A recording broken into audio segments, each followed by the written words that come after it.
What is up? Good morning and welcome to Kind of Funny Games Daily for April 18th. I'm here with Andrea Renee. Good to have you back. What's up, Fran? I like saying back. You've been on the show way more than me, but it's nice to we switch host seats sometimes. We were just talking about it, so it's always it's kind of fun to just switch it up sometimes because when you're host, you have the whole rundown to worry about. You know, you put the show together. You're a little more in producer mode, but when you're the guest, you kind of you're looking over stuff. Like Andrew's helping me with the squat up and other stuff, right? But, of course. But it's kind of nice that you get a little more lean back sometimes, right? That's true. Yeah. I tend to always get into the dock pretty early in the morning. This morning was an exception because I was up late last night watching Infinity War. Oh, yeah, you're catching up too. Yeah. Me too. Yeah, that's the one I'm on. We were on the I'm ready now. I'm ready to go. All right. If you all don't know, you're watching Fran and Andrea version of KFGD today. That's our celebrity name that I like to go by. All right. So if you are watching, nobody in the room responds to it, but I hope on the internet somewhere there was just like a peep of like. People love Fran and Andrea. Yeah, it was like in the back of the audience. It was like, yeah.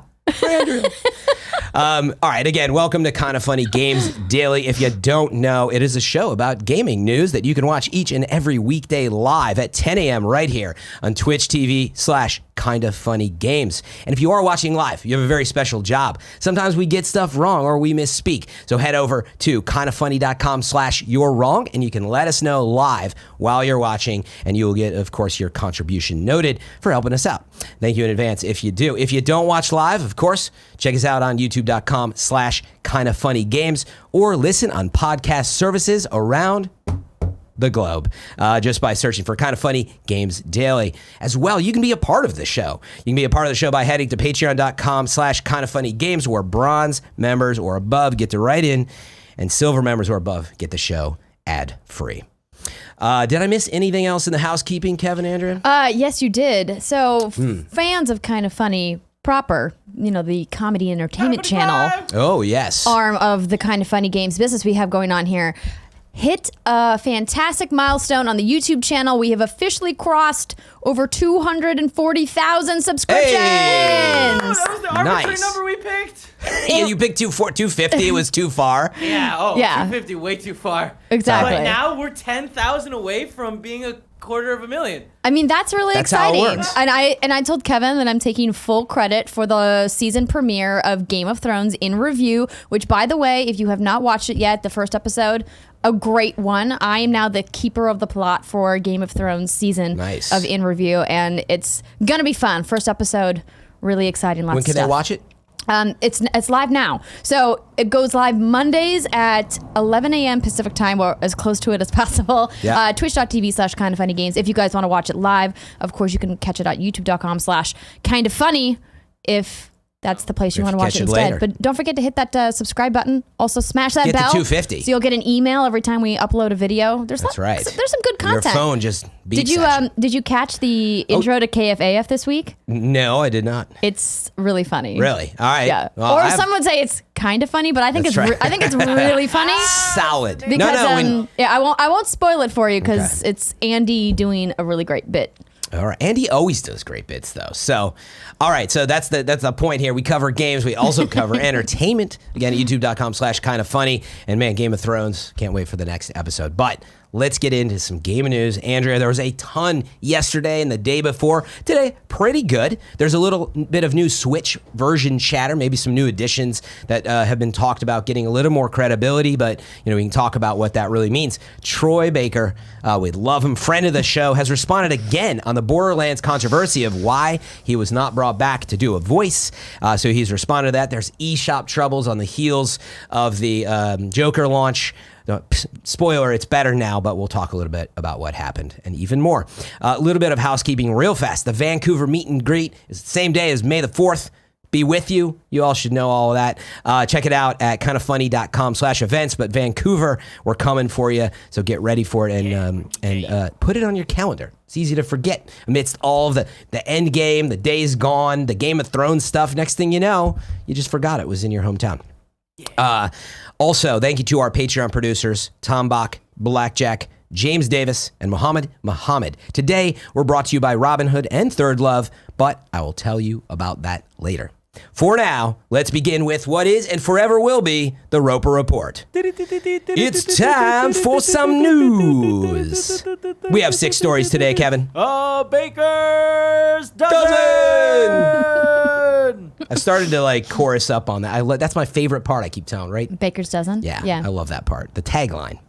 All right, the first story I want to start with was not actually picked up in a lot of places. Maybe because it's coming from Nikkei and is about the versions of Switch Pro and Mini that have been discussed. First broke on Wall Street Journal, and now Nikkei's adding a little more to it. I think because it's just their individual source, or maybe just people missed the news this morning, but I noted it. So this story actually comes way of Chris Kohler over at Kotaku. Came in a bit late last night. Remember, again, these are unverified rumors, but they had credence to what we already saw, that new Switch versions are on the way. First up, Nintendo plans to release a smaller, cheaper, and more portable Switch model this fall. So following that initial report, Andrea, Nikkei confirms that Nintendo plans to put out a smaller Switch that is geared more towards portable play. The intriguing detail of the report, though, because we've already heard that, was while the main use case of the device is for playing portably outside the home, Nikkei says it will still be able to connect to your television. I don't think that's a detail we knew. So let's pause there. Any surprises on that? When do you expect a new version of the Switch? Do you even believe it's accurate at this point? Do you want it? Starting with the mini version. Of course, Nintendo has to put out another SKU at this point of the life cycle. We're seeing the other 2 consoles winding down. We're ramping into the next generation. The way that Nintendo keeps their hardware sales relevant is by making a new piece of hardware.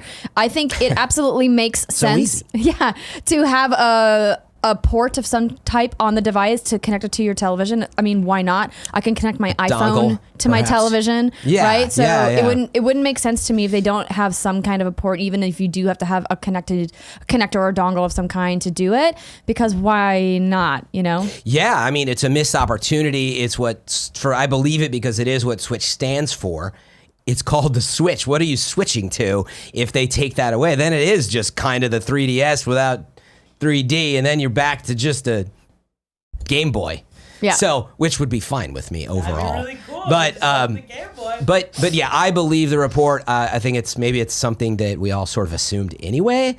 At least that was my feeling when I read the report. I was like, well, yeah, right. But you know what? It hasn't really been talked about. Well, I think maybe what we'll see is a model that's a little bit cheaper that doesn't come with the dock already in the kit, because you talk about households that maybe want to add additional switches, but they already have a dock connected to their television in the main living space, and they don't necessarily need that extra piece of equipment. So even if they slim down the price a little bit and maybe pare down some of the features, I think that this could be really attractive to people who potentially already own a Switch or are looking to expand how many Switches are in their house. And you bring up a good point. As I was thinking out loud, the idea of Switch is the ease of switching it. So maybe they will keep the built-in, because quite frankly, it's pretty thin as it is. And there's talk of removing vibration out of it, I guess, and some other stuff. Again, rumors, but I think you probably would still be able to. That probably is a solution. It's you can still buy the dock, which is going to be $70 or whatever it is. So they'll make their money there. Yeah. But yeah, maybe the whole idea of a dongle, I don't think makes sense for it. Now that we're talking about it, what do you think it'll be called? The Slim? That's a PlayStation. No, I don't know. Switch Mini, yeah, it's hard. Switch Go. Switch Go seems like a good call, Kevin. I think that's nice. Also, do you think that the Joy-Cons are integrated so they don't slide out anymore? I for a long time thought that would be an option. I think maybe that's third SKU. Yeah. Like how we saw the 2DS later in the 3DS life cycle. Yeah. I think potentially that's something that they would look at, but they have such a big aftermarket for Joy-Cons that I don't know why they would get rid of the ability to swap those out, because I know several adults who have multiple sets of Joy-Cons that they do not need. They just wanted because they wanted all the colors. Hi, Nick. Nick Scarpino in the house. I didn't mean to interrupt, but you both look fantastic. It's great to see Nick in the morning. I've missed this. Fran, focus. I'm going to be here all day, by the way. Really? We got games cast, so I'm sticking around. What are we doing for lunch, dude? It's going to be old school. All right, let's move on to the next story. Good morning, Nick. See, that's normally my gig on Thursdays. Yeah. But I'm not doing Games Cast this week. I know, yeah. We have a special guest today. So anyway, I'm excited to see where this goes. Yeah, I think their target, smaller price point. I actually think that they'll keep the like you said, the Joy-Cons will switch out. The system, again, is pretty thin how it is. It's 2 years old. They can get those components down even more, build more stuff in, and just shrink the screen size. I mean, I think that's the main thing that they're probably targeting, up the battery life maybe in the process and stuff like that. So, Gosh, I hope so. So we shall see. Nintendo, though, this one kind of hit me right in the gut. Nintendo is maybe, again, rumors push back the development timeline of the more powerful new Switch, Nikkei is reporting. So again, as the Wall Street Journal reported last month, Nintendo is said to have these 2 new Switch models in the works. The low-end one was more for portability, but this other one, which I refer to as the Pro model, is a higher-end refresh of the current hardware form factor. The timeline for release of the latter is said, according to this Nikkei report, to have been pushed back given ongoing issues in development. Their quote here is, "It's not clear who's in charge of the concept design," a source told Nikkei. So let me just finish. The last note from WSJ months ago is that the more powerful Switch, quote, will have enhanced features targeted to avid video gamers, although it won't be as powerful as the PlayStation 4 Pro or Microsoft's Xbox One X. End quote. That was the main deal, where the portability of the other one was meant really to, from what we can tell, replace the 3DS. So Andrew, let me stop on that. It's not clear who's in charge of the concept design. What do you think of that report? I think that's probably just misinformation. It sounds odd for Nintendo. Yeah, Nintendo's had pretty clear lines of leadership, and quite frankly, it's been working really well for them. So I would need to do a little bit more digging to really thoughtfully comment on that speculation and rumor, but it sounds a little fishy to me that Nintendo wouldn't have their ducks in a row when it comes to their hardware, because they usually do. Yeah. So not sure. Kind of big like, Yeah, of course. There's a rumor with very little information. A source told Nikkei after a Wall Street Journal report. What I see from that, frankly, is pretty much in the line of what you're saying. This is not coming from Nintendo. It's maybe not even coming from the main hardware supplier. It's coming from maybe a third piece of it. And they're sitting there looking maybe down the lines at executives and bosses. Well, I don't think anyone really knows what they're doing right now. It's weird. Things have been pushed back. They don't know the reasoning. That's just a guess. My guess based on that is more along the lines of Nintendo is maybe having trouble agreeing on like the exact price and how they manage that high end, but they've never praised, and nothing like the Pro or Xbox One. Like, that's just not their style. So I think maybe it's a little bit about that, but also how are we going to make this work? Is it too early even? And maybe they themselves have been like, you know what? I don't want to detract from the portable version. So a lot of stuff could be going on. I personally want to see that because the screen quality, it's not bad. It's fine, but it could be a lot better. Yeah. Could be a lot better. All games should run in 1080p. In 2019, 720p is okay. That's right. But I mean, I feel like 1080p is the gold standard now in resolution. Number one, and just for me, Mr. PC, right? But it does matter back to the 90s of gaming, 60 frames per second. So what if you could go back and play Breath of the Wild at 60 frames per second? I mean, those little improvements could be huge quality of life improvements even for old stuff. Smash Brothers already runs at 60 and stuff like that. But that's what the appeal is for me, which is why I'd go in the other direction versus the portability. But of course, your battery life is going to get sucked You're up. You're servicing two different audiences, though, right? I mean, you have families with multiple children who maybe want their own Switch, but buying one at $300 is not a thing that's really feasible for most families today. And so I think Nintendo's looking at trying to accommodate something on the lower end, but they can't ignore that their third-party partners aren't publishing in droves on Nintendo Switch because their games just won't run. Yeah, now we're getting all of these details about the next generation. We heard about what's coming next for PlayStation this week, and we anticipate seeing Xbox Maverick at E3 this year, and we of course have Stadia on the horizon. So it's like, is Nintendo going to try to compete, or they forever have decided we're always going to do our own thing now, and if third party can publish on it, great, and if they can't, they can't. You know? For sure. Yeah, no, I think it's absolutely plausible. The reports have made sense to me. A pro version is in the works, whatever they're going to call it, and that is them figuring out as the next gen is coming, as you're saying, how do we maintain a piece of it, but we're Switch. We're not going to be Google Stadia. We're not going to be Xbox. We're not going to be super high-end PlayStation 5 or whatever. They're in this really interesting spot, but they need higher quality hardware, and I think this will be the first step towards that. So, all right, let's move on as another quick note from Nikkei. Apparently, they're getting out of the whole quality of life business. We know fitness and all that. There was talk of sleep devices back in 2014 and 15, but according to the source, the short note was that they've put it on indefinite hold in 2016, and then now Nikkei says that in December 2018, Nintendo contacted major parts manufacturers to tell them we're exiting the health business entirely. So I know they talked about it a lot, but I agree. I think, frankly, when Switch came out, they're like, all right, we're not as worried about that source of revenue. There's too many other people in that wearable space right now. Oh, yeah. They don't need to be there. And they don't need to be. I think they saw it because the games side of the revenue was, they had Wii U at the time. So, yeah, stories changed, and they're like, we got plenty of revenue from that. I used my Wii balance board. Yeah. I did Wii Fit Trainer. Oh, yeah. I did those exercises and those workouts. I loved it. There was something to it for sure. So they can always come back. They've got the ideas, but don't. Just focus on games. If you were waiting for more games. You probably should stop waiting.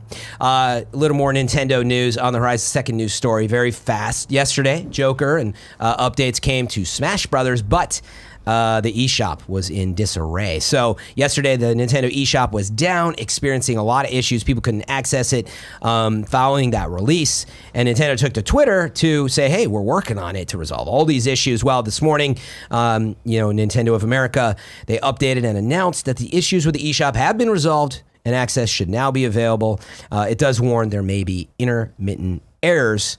Did you catch much of this news? I think it made more news because you don't hear a lot about the eShop being down. I didn't hear about it in the news per se. I did read about it in the Discord that I'm in. So I have a couple different Discord servers that I pop in and out of. But some of the people in my Destiny, in my Division 2 clan were talking about how they're trying to download Katana Zero and couldn't because Smash crashed the eShop. I didn't even think about that. Yeah, people had trouble getting Smash and updates and stuff. So it was an issue. We don't hear that a lot of the eShop store, so I don't know what happened. Smash Bros. Was an incredible success for Nintendo. So I think a lot of people were really excited about Persona having this mashup with Smash Brothers, and so it probably brought a lot more traffic than normally would.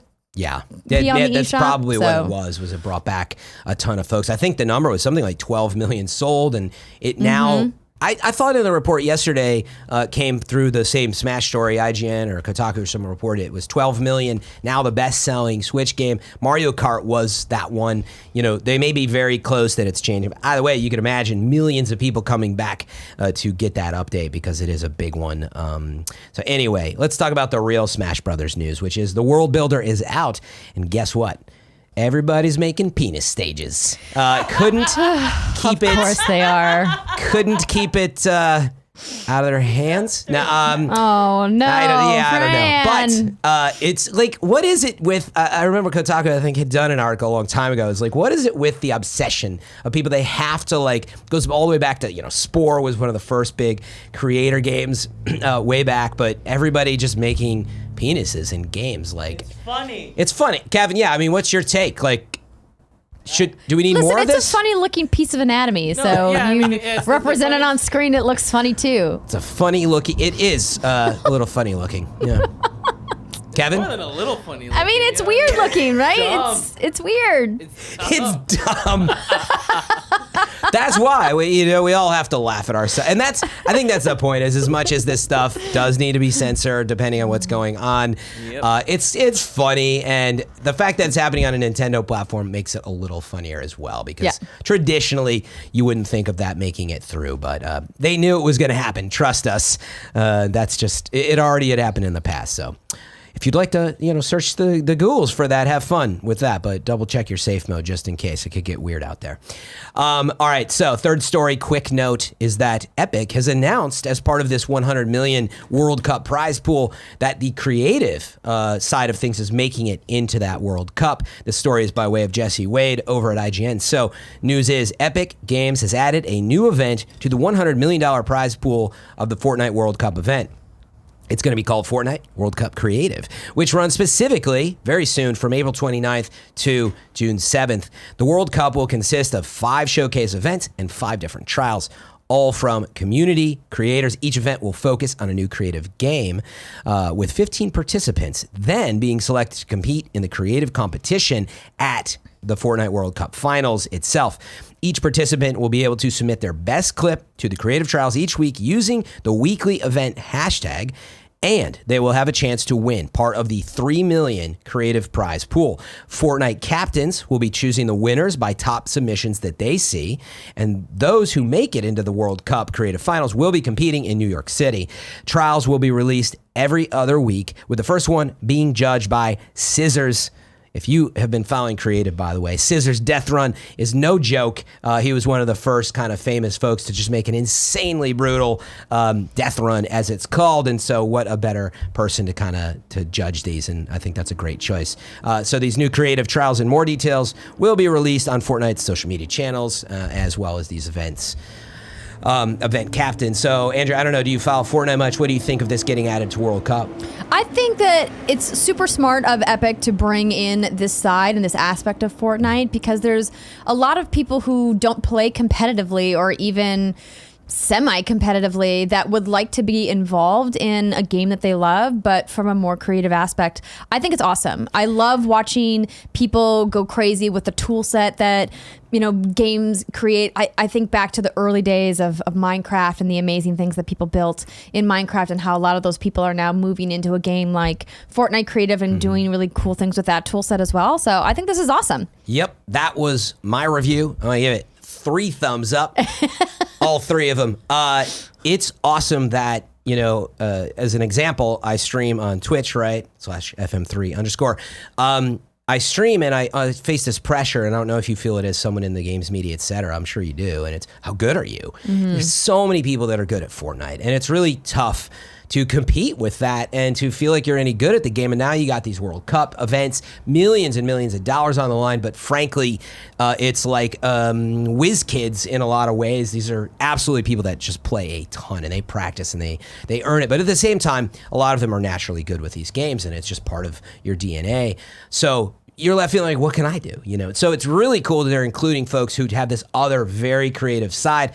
Again, not that it doesn't take some innate talent and design process. Some of these people might be going on to be amazing, game producers in the future. And so I just think it's awesome that they're celebrating it. They're reserving some of the money for that side of it. And frankly, I think it's really fun to watch. Like, you can only watch people PvP and kill each other so much in a game. It's kind of cool to watch these world events. It's really like, it's speed runs effectively, and it's a lot more akin to that. That's the really cool part about Fortnite that you forget about. But with Apex and other games, Fortnite still has a lot going on. And like, this creative side has been really cool for them. So bravo, 3 thumbs up, like I said. Let's move on to the next story. Andrew, I know you're excited to talk about this one. Troy Baker is back, friend of the show, talking about his character, Reese, from Borderlands, and why they didn't ask him back, or did they ask him back? Well, Troy says that Randy, CEO over there at Gearbox, needs to fact check the tweets if he's going to send them out. So clearly, ruffling feathers again, taking to social taking to an interview here, but like, there's some communication problems going on, I think. But here's how the story goes, and Andrew would love your take. Troy Baker has said that he, quote, would love to come back to Borderlands to play Reese in Borderlands 3, and suggested that Randy Pitchford should fact check his tweets, following on from Pitchford's claims that Troy Baker turned down the part of Reese in the upcoming game. Troy Baker has clarified his position in an interview with Only SP. Quote, I said I would love to come back, he said. They, Gearbox Software, said, I'm not coming back. So, quote here from Troy as well, their timeline tells an interesting story. He adds in reference to the comments from Gearbox, continuing the quote, I think it's interesting that Randy Pitchford tweeted out that I turned it down, and then he said that he heard that I turned it down. I would fact check before I tweeted out to the internet. Last note here, that makes Baker's side of the argument pretty clear that he was not approached to reprise this role, but he would still love to do it. Will Randy respond to this? I better double check while we're talking. What's the story? Fran, this is capital D Rama. And I kind of love it and kind of hate it at the same time.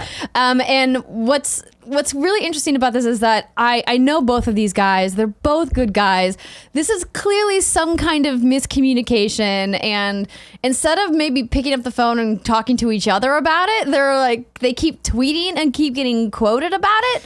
And I wish Randy would just call Troy and be like, dude, yo, do a FaceTime and be just like, yo, record dude, we it. loved working with you. We want to keep working with you. Like, how do we make this right? Like, and maybe he explains like what the role is, because Randy was obviously very cagey about Reese's involvement in the story of Borderlands 3, because spoilers, they don't want to give it away. I don't blame them for that. Yeah, I was wondering, like, But is something there's- going on with that? There's no way that Troy hasn't signed a bazillion NDAs with Gearbox or with 2K, so maybe he can get a lowdown on exactly what's happening. We can resolve this. I just want everyone to get along. Can't we all just get along? Exactly. So it is a little odd where you would assume in the past they had a good relationship. Troy's super professional and great, and Randy, like you said, is great, and like just talk to each other. So you know what the truth fight is. it out. Yeah, exactly. We all know what happens here. We get put in this position as guests and producers and hosts on shows. You get accused of being wrong about something, but it's a public affair to thousands, hundreds of thousands, and you feel your first reaction is, well, that makes me feel terrible. So you're kind of mad at the people, whether it's the internet or the person who said it, and so it becomes this deflection back and forth when really it's just like being, in a relationship or married. You're like, can you just talk about the real issue and sort it out instead of being mad at each other? So anyway, it's fun drama. I'm curious to see where it goes. We'll probably get another story out of this. Oh my gosh, yeah. Tweet. Tweet.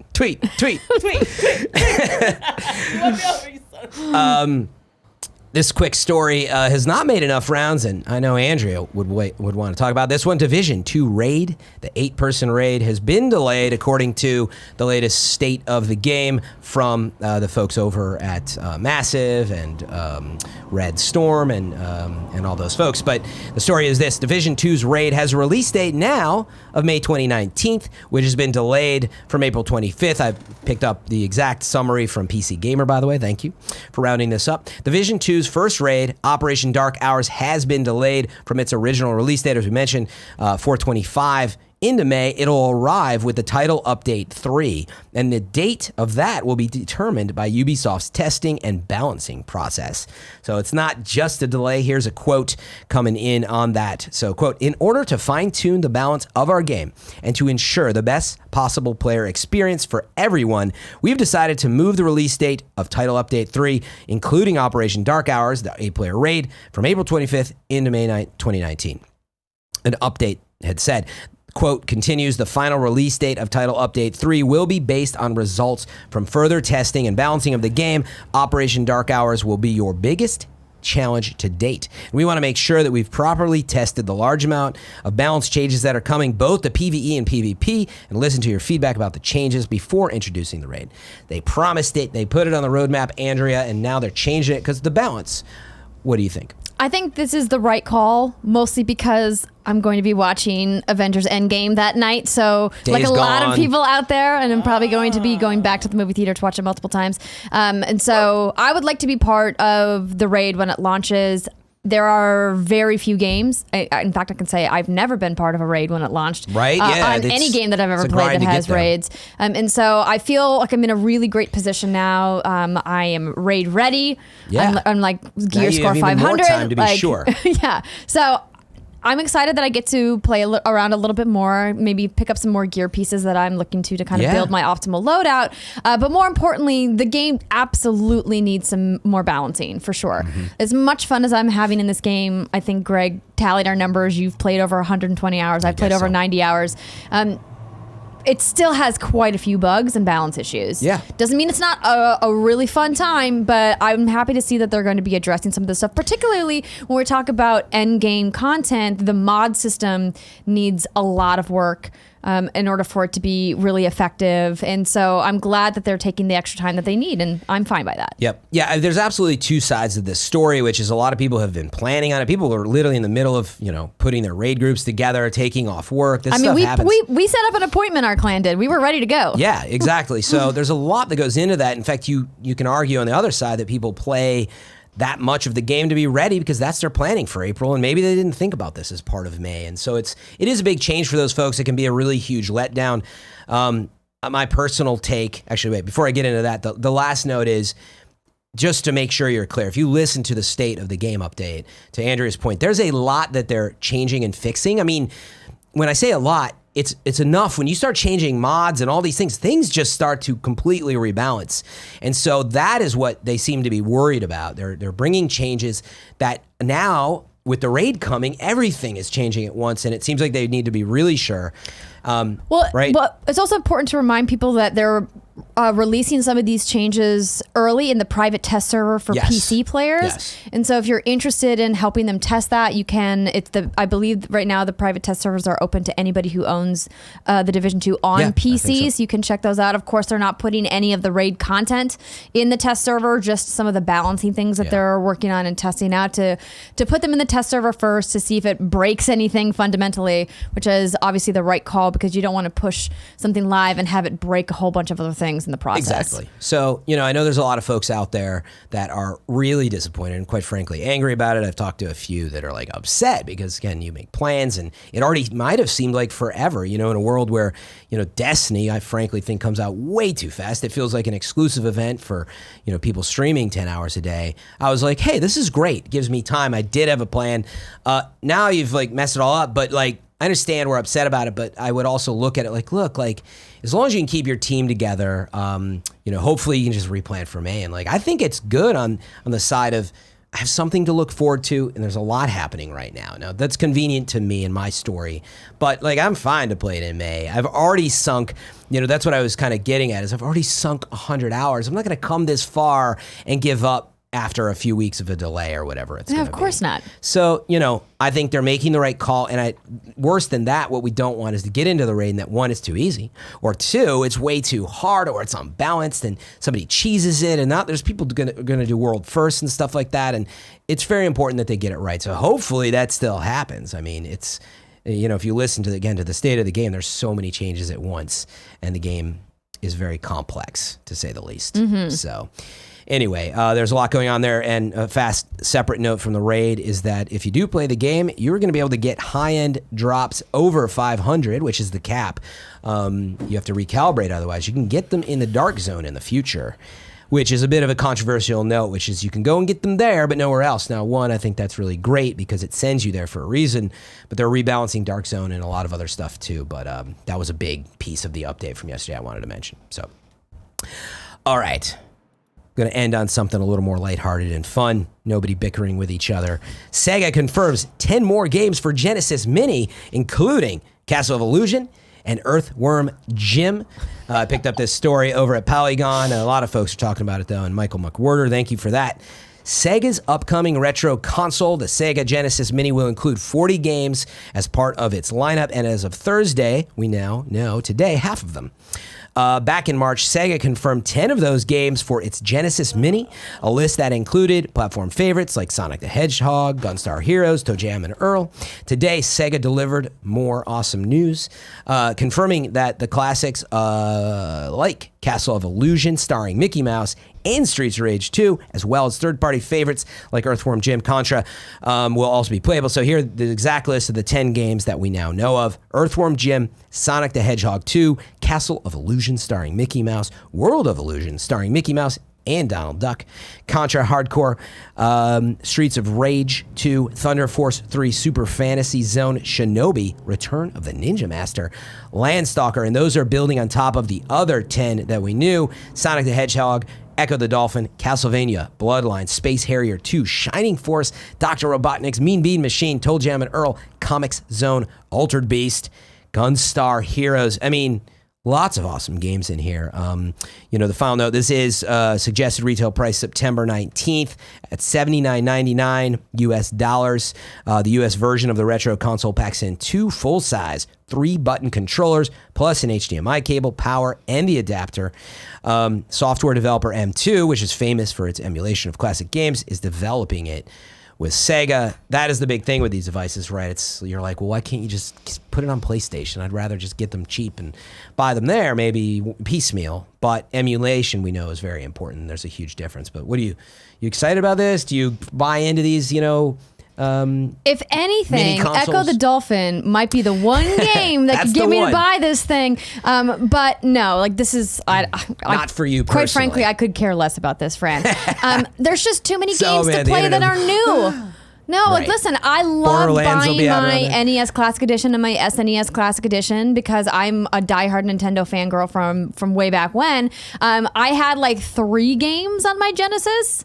I was in the Nintendo camp back then, and so Genesis was not really something that I was super excited about. I mean, it was really just my Sonic machine. And that was pretty much it. But even my SNES Classic Edition isn't hooked up to my TV right now. It's not like I boot it up and play those games. Yeah, it's a lot of devices that I joke, that you'll play and pile up in your garage. We saw that giant Capcom logo with arcade sticks on it. I mean, I like arcade sticks on it. It's a huge device. But anyway, I think there's a lot of it. It's absolutely for, call it a hobbyist market and a fan market. I think it's really cool that they're doing it. Yeah. Less so I for think me it's as well. great. I Yeah. think it's awesome. If you love your Sega and you want this to put on your shelf or to play games with when you're feeling nostalgic, great, go for it. Yeah, like it's just- just not for me. Exactly. But to put it maybe more directly, it's like if you, hopefully, they get the emulation really good and to do Gunstar Heroes, play it really well through HDMI on LED and OLED TVs and all that, which, right, you're not playing on CRT anymore. That whole thing is different now. And so, meaning the ability to do that with all these games, if you're into them, I think it's awesome that they're taking the time to offer. Obviously, it's coming on the heels of, Nintendo's efforts and them making a lot of money. I mean, it's still a money-making thing. But if they do good work, I'm more than happy to hear more of this type of news. It's just too many devices for me. Yeah, no, I'm with you. I just think that we see so many of these with Nintendo truly being the exception. They just don't sell. There's a lot of people that are trying to capture the magic that Nintendo inspired with their mini classic consoles, and people are just missing the mark. And there's no doubt that this is going to come out to middling fanfare, and that it will be on sale within weeks. All right. If they had dropped the price, if they had made this $49.99, I think that would be something that's much more exciting to people. Yeah, it's and a bit steep at 80. And people would be more excited about it. And I know it's not that big of a price difference, but just that little bit matters. Look what happened to the PlayStation Classic, right? Yeah. Like it tanked because they put it out way too expensive.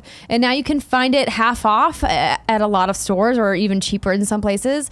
So I think that it's really good that they are doing some kind of preservation with older games and really appealing to people's nostalgia for the right market. But I just would love to see them be more successful than they are. And obviously, like, this comes with 2 controllers versus 1, and there's a whole bunch of reasons you could make for why the price is the way it is. But I'll still say it's not cheap enough for people to be like, ooh, that's a cool thing I want. Yep. So again, it's for some people and it's cool they're doing it, but it's too much for us is the sound. But let us know what you think in the comments. Do you want to see more of this? But September 19th is so far away, Andrea. If I wanted to know what is coming to Mom and Grop shops today, where would I look? Well, Fran, you would go to the official list of upcoming software across each and every platform as listed by the Kind of Funny Games Daily Show host each and every weekday. Yeah. I love how jazzy you get, Fran. So I'm great. trying. Hey, man, I always feel like it's not good enough. I'm working on it. Thank Fran, you. you are good enough. So nice. So you're nice. all right. I love Kevin, Andrea. you shut up. Oh, I'm sorry. Kevin is much more mean. All right, out today. Huge one. Kadana Zero is finally here on PS4, Xbox One, Switch, PC, and Mac. Barrett made sure to hop into the document and said, effing play this game. Thanks, Barrett. We know you're excited. Cuphead is coming to Switch today. Barrett also said, also play this one. Totally agree. Both fantastic games coming out today. The Padre coming to PS4, Xbox One, Switch, and PC. God's Trigger, PS4, Xbox One, and PC. Our World is Ended, PS4 and Switch. Nurse Love Syndrome, PC. I don't know what that game's about. Curious name. Forager, PC. Slabwell, The Quest for Cocktoon's Let's Alpaca. take a look, shall we? Slabwell, The Quest for Cocktoon's Alpaca. If you want to Google that, that's fine. Nobody can see your screen. Is coming to Switch. Day D Through Time is coming to Switch. Sudoku Relax. I'm ready for some Sudoku Relax. Coming to Switch. Dawn of Survivors on Switch. Hell is Other Demons. Switch. The Knight and the Dragon on Switch. Grim Earth on the PC, Super Tennis Blast on the PC, Sigma Theory, Global Cold War, PC and Mac, Boss Guard, that's Gard, on the PC, Golf in Paper, also on the PC. Let us know. I think maybe there was a couple release dates that moved around that I missed, but I checked. let us know. I press releases and didn't see that, but kindoffunny.com/you're wrong. Yeah, I know I saw some story and I forgot to put it in, and now I'm thinking back, what was that? So a lot of stuff there. Before we get to deals of the day and reader mail, I want to tell you a little bit about our sponsors who help make the show possible. Starting with Robinhood. Robinhood is an investing app that lets you buy and sell stocks, ETFs, options, and cryptos, all commission free. While other brokerages charge up to $10 for every trade, Robinhood doesn't charge any commission fees, so you can trade stocks and keep all of your profits. Plus, pardon me, getting over a cold. Plus, with Robinhood, there is no account minimum deposit needed to get started, so you can start investing at any level. The simple, intuitive design of Robinhood makes investing easy for newcomers and experts alike. View easy-to-understand charts and market data and place a trade in just 4 taps on your smartphone. You can also view stock collections such as, quote, 100 most popular. With Robinhood, you can learn how to invest in the market as you build your portfolio, discover new stocks, track your favorite companies, and get custom notifications for price movement so you never miss the right moment to invest. Robinhood is giving listeners of Kind of Funny Games Daily a free stock like Apple, Ford, or Sprint to build your portfolio. Sign up at games.robinhood.com. That's games.robinhood.com. I'm checking my portfolio right now. Beautiful. Maybe you can help me with this next one. I You know a little more about Fran, bras than I do. You want to talk about bras? I can talk about bras. If you have breasts, you're going to need a bra. Ain't that the truth, ladies? And that's where our sponsor, Thirdlove, comes in. Thirdlove uses data points generated by millions of women who have taken their Fit Finder quiz to design bras with breast size and shape in mind for the perfect fit and premium feel. More sizes than most other brands, Thirdlove offers more than 70 sizes, including their signature half-cup sizes. Skip the trip and find your fit with Thirdlove's online fit finder. Order and try on at home. No more awkward fitting room experiences. And let me tell you, Fran, they are awkward. Yeah. And they always want to measure you, and you always have to say no, thank you. And they're like, but when's the last time you got measured? I'm like, leave me alone. But Thirdlove takes all of that awkwardness out of the equation and helps you identify your breast size and shape and find styles that fit your body. They've got a 100% fit guarantee, and every customer has 60 days to wear it, wash it, and put it to the test. And if you don't love it, return it, and Thirdlove will wash it and donate it to a woman in need. Thirdlove's team of expert fit stylists are dedicated to helping you find your perfect fit. Fit stylists are available every day via text, chat, or phone. And of course, returns and exchanges are free and easy. And they come with straps that won't slip, tagless labels, so that means no itching, because no one likes to scratch the middle of their back. It's really difficult. The newest member to the Thirdlove family is their line of incredibly soft, smooth, and breathable cotton bras. Thirdlove knows that there's a perfect bra for everyone, so right now they are offering our listeners 15% off your first order. Go to thirdlove.com/games to find your perfect fitting bra and get 15% off your first purchase. That's thirdlove.com/games for 15% off today. Thank you very much for the help with that one, Andrea. You're welcome. So real fast, some notes on deals. Another free game on the Epic Store. I know it's becoming a recurring issue, but seriously, free games. No, I know, but like Epic Store thing. being always a discussion, and I plug, and I'm like, remember, you can use creator code Fran Mirabella to support me on the store, even with free games like Transistor, which is a fantastic game. But anyway, free game. We also know Assassin's Creed Unity is still free. I want to mention that, but that is on, both of those are PC only, but head over to Uplay. Ubisoft is obviously supporting in the cause with the Notre Dame tragedy and the cathedral burning. And so check those out. Those are free games. What better deal than that? But I also know, I've seen flown around, there are some Switch deals going on right now. I'm reading one right now that is over on Walmart.com. Nintendo Switch bundle with your game of choice. So you get a couple or 5 options with that game of choice. This is $329.99. You get a bonus accessory. It's like for memory cards and plugging that in, and your choice of Mario pins. So, hey, not a bad deal. That's just one of them. Look around if you're still thinking about getting a Switch. All right. Let's move on to reader mail. I want to double check we didn't miss anything, but just to encourage y'all, don't forget if you're a part of Patreon to head over there, get in your questions each morning. Ideally is the best time to get them in with the latest news. But you can put them in anytime after or before the next show if you're catching it out there. So first bit of reader mail. Which one do we want to start with, Andrea? I mean, why not? Xbox, or do you Yeah, want... why not? 2038 Pokemon CEO. That's right. So you want to read this question? Sure. Xbox One SAD Edition, of course, the Xbox One S All Digital Edition. There was a lot of talk on the $250 price yesterday and how a $50 price difference isn't huge. By chance, could the retailers be a part of this? Microsoft has to get them to stock the console, which requires contracts. For SAD editions they sell, they lose game sales. Why would a retailer sell a $150 Xbox when they can sell the disc drive version to get a physical game sales, aka more money in the end? Now that is an interesting perspective, but keep in mind that Microsoft has long historied relationships with these retailers. So most of these retailers don't want to piss Microsoft off per se by saying, yo, we're not going to stock your console, because they certainly want whatever Microsoft is going to be revealing at E3, right?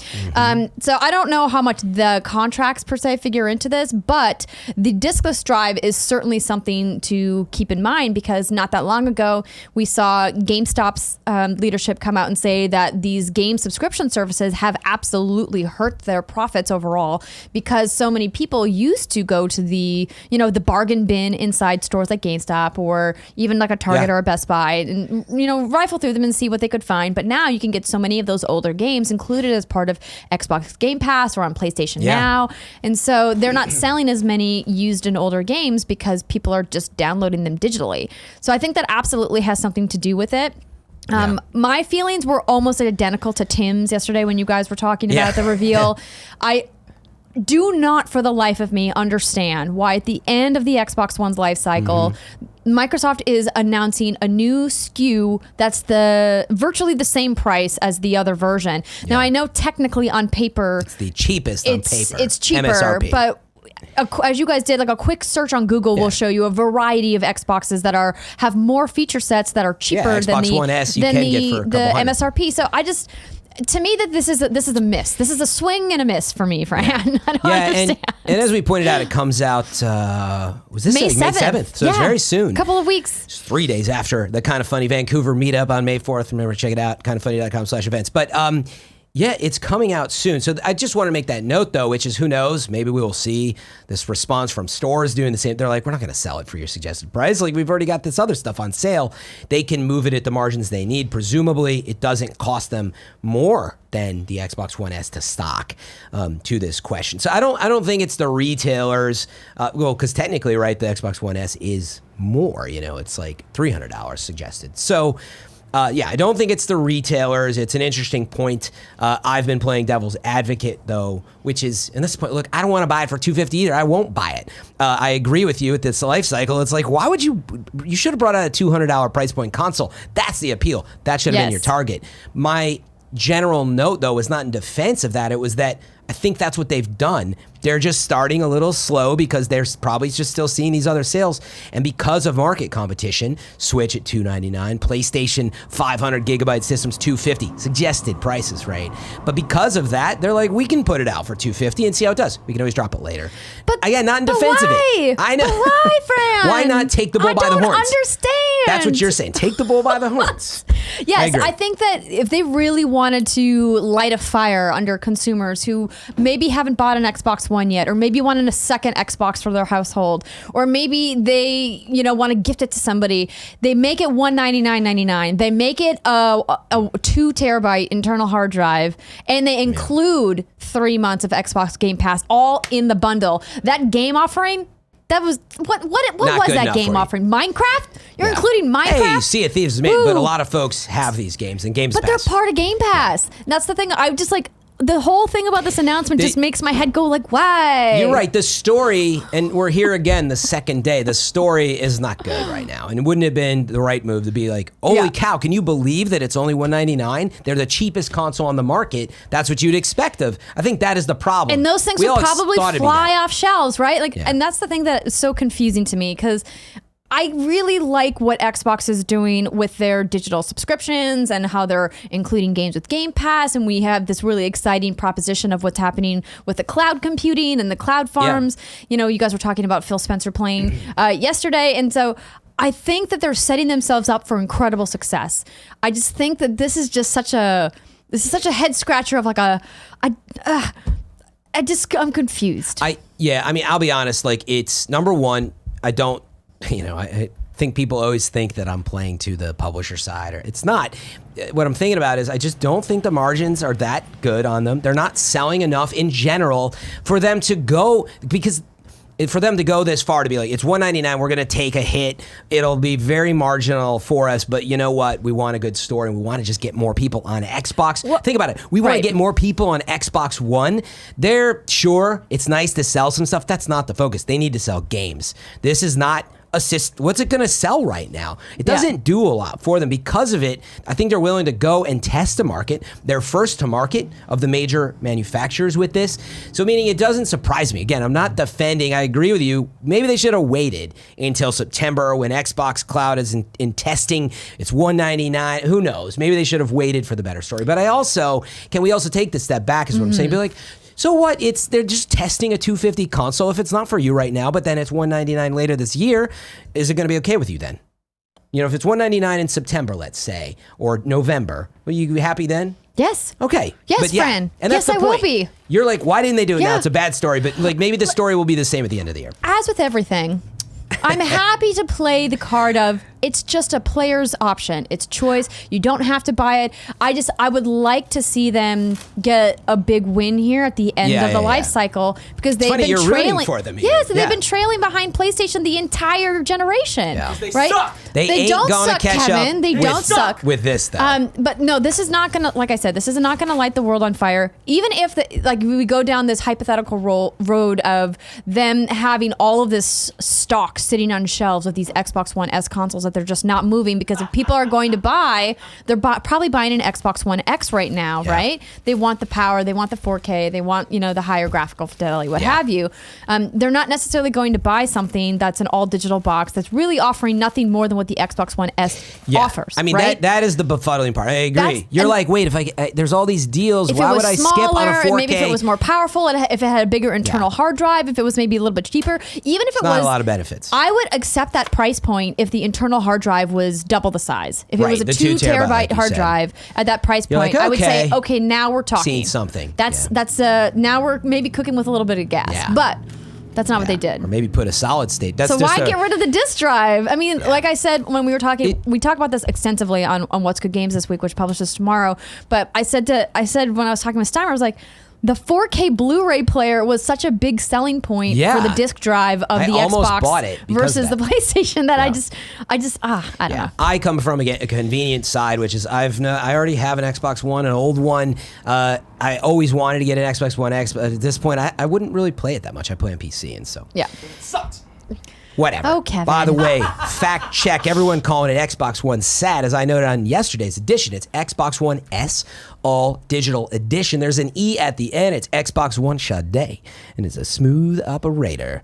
Let's get the word out on the Xbox One Sade, because I'm tired of hearing about Xbox One SAD. It's just, you're never going to get a fun story out of that.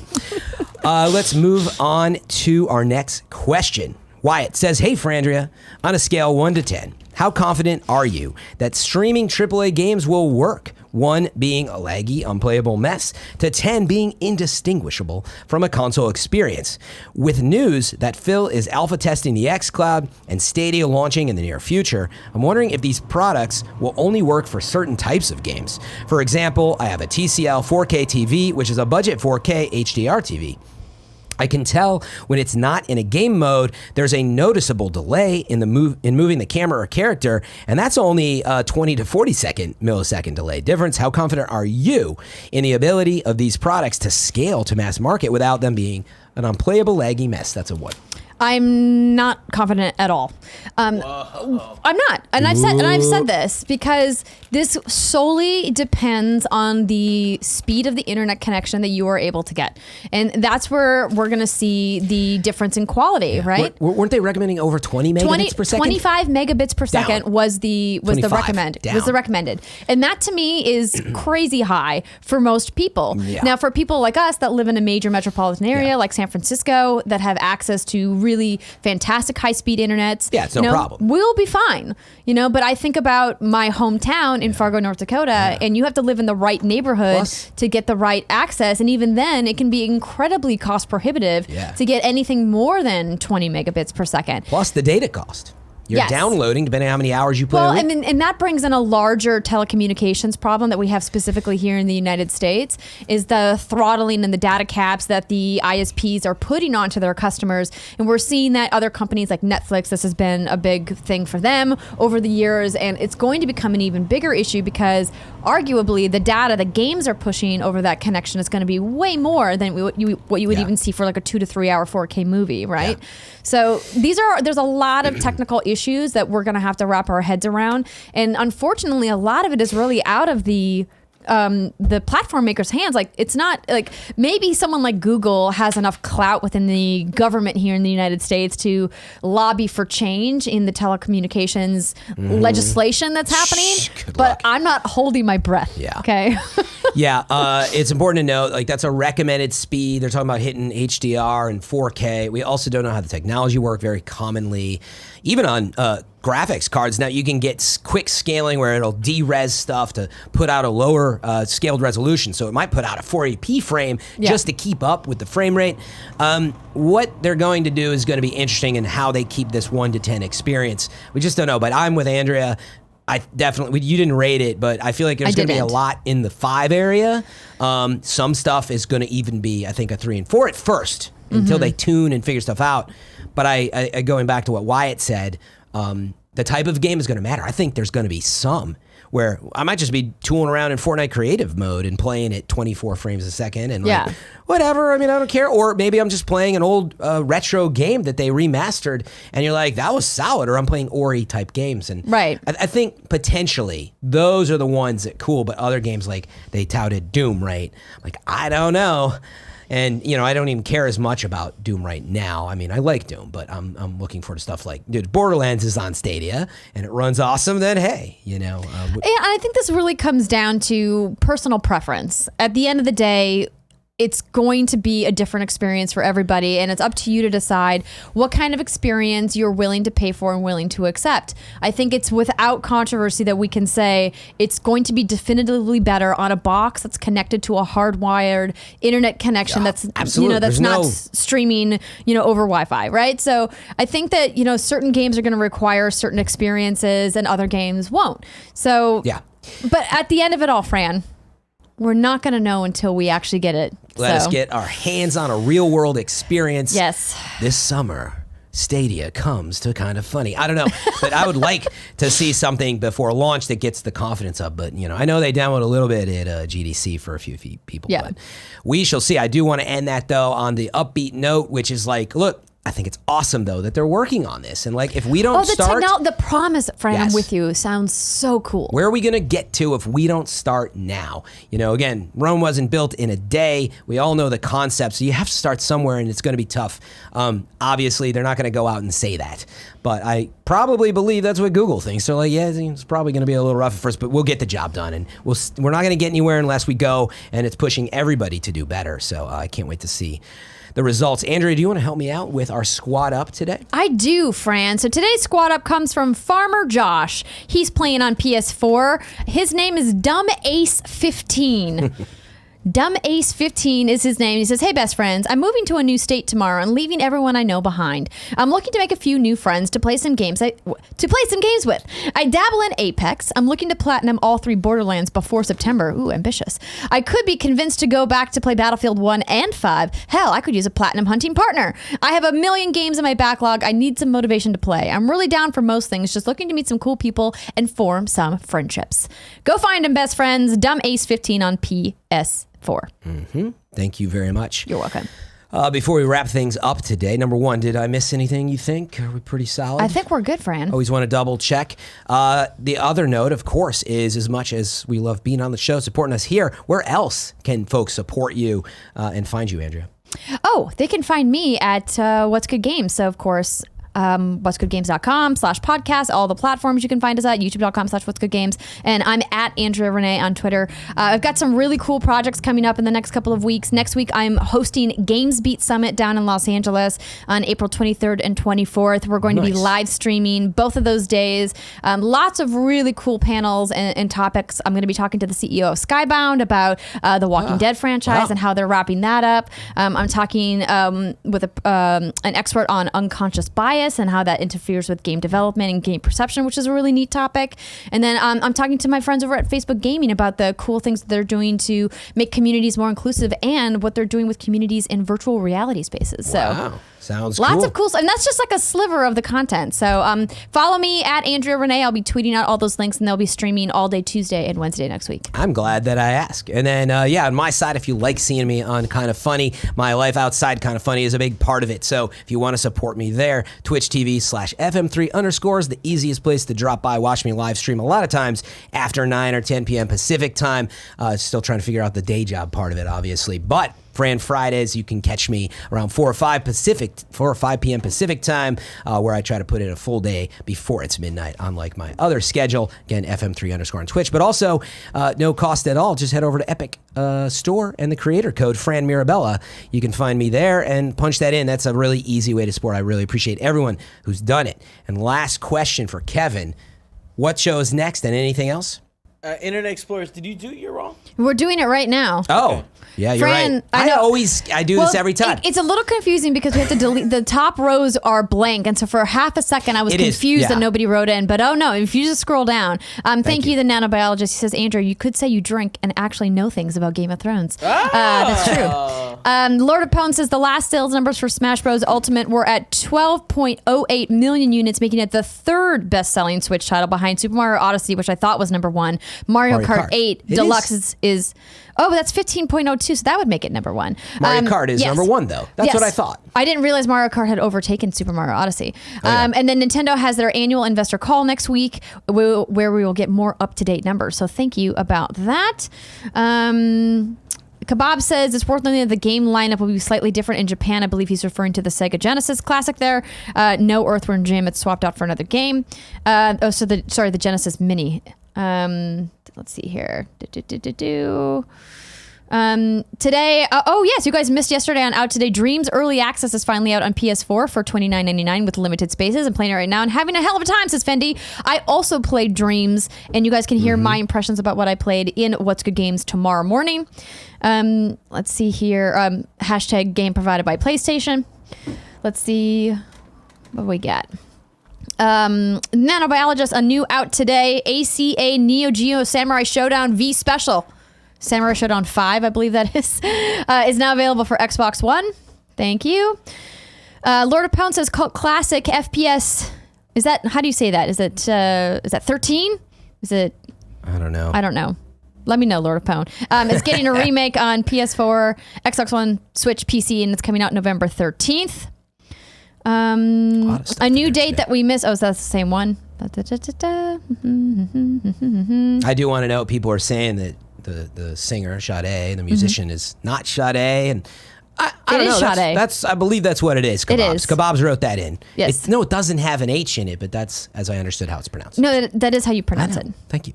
You did it right, Fran. Good. Let's see here. Sorry, you skipped it. Nanobiologist says Arcade Classics Anniversary Collection from Konami is now available for Xbox on Switch and PS4 and includes 8 arcade masterpieces of the 80s. Haunted Castle, Typhoon, Nemesis, Vulcan Venture, Life Force, Thundercross, Scramble, Twin B. What? Wow. I don't even know any of these classics. Been a lot of stuff. That's probably pretty good. Okay, let's see. Yeah, sorry, that 13th thing, I was like double checking Sade's name. It is 13, yeah. I think,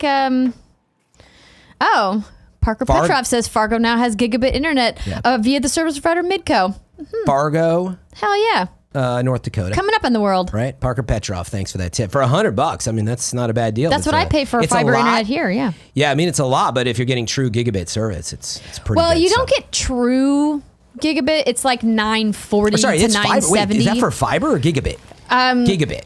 Yeah. Well, I mean, I have fiber, but the idea is that it's a 1 gigabyte up and down. Right. Yeah. Which is like really impossible to get virtually anywhere. So when I found out they were offering this, I was like, yes, please. I don't care how much it costs. Freaking amazing if you're a video. Well, I mean, yeah. Well, we upload you need it for very business, long videos for What's Good Games every week. Yeah, exactly. All right, friend, that's it. Stadia. That is it. Thank you for the help on that one. I've had a heck of a time. Tomorrow's show, though, is going to be Greg and Tim back in their seats, and it's going to be an awesome Friday, so be sure to tune in then at 10 a.m. on Twitch TV/KindOfFunnyGames. Thank you, everyone, for your support. Thank you, Andrea, for joining. Of and course. as always, it's been a pleasure. Thanks, best friends.